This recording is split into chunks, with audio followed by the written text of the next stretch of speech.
having heard all these strategies, as with all learning, the learning has to go through some form of assessment.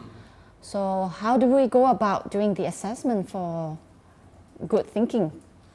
Well, how do we assess anything? Think about it. See, some things are very, very visible. So if I wanted to assess your ability to juggle 3 tennis balls, I can get you to do that. It's a direct visual performance. As thinking is an internal cognitive activity, I can't see, even though as you're thinking, there's neurons firing in your brain, and there's more and more research now that's capturing that process.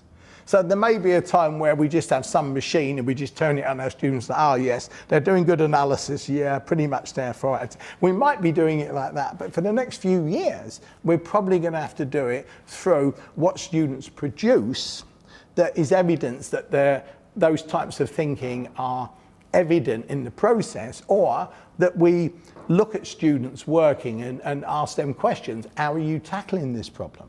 So we can assess the process and say, how are you doing this? Now if students say, well, I've analysed this, we've done this, we've compared and contrasted this, we've looked at these information sources, these are our inferences and interpretations. So they're showing you evidence of what they've done, both at the process level and examples. This is our mind map of the various things, and from that we've come up with these criteria based on this, and these are the criteria. If they can show it, explain it, in other words, they make their learning and thinking visible, then we can assess it as that's the most valid and probably reliable way of doing that. So we've got to have clarity about what we mean by thinking, going back to the critical, creative and metacognitive.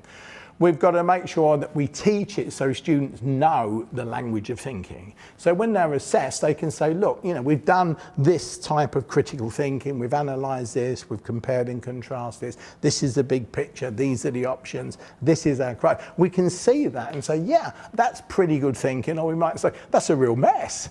So we look at the process, we look at the project, and then we make judgments based on our rubrics, which are based on our definition of those different types of thinking. So it will take a bit of time, but if we want to teach and assess this sort of desirable skill that we call thinking, that's quite elusive or has been, we've got to really work hard at framing it out, teaching it explicitly, and having an assessment framework that recognises that you've got to get students to make their thinking and learning visible. So that's how we're going to go about doing it. And guess what, Katrina?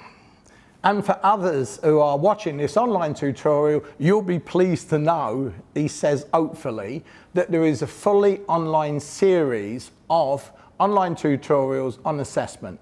And one of them focuses very much on developing the kind of assessment tools you'll need to assess thinking in your curriculum.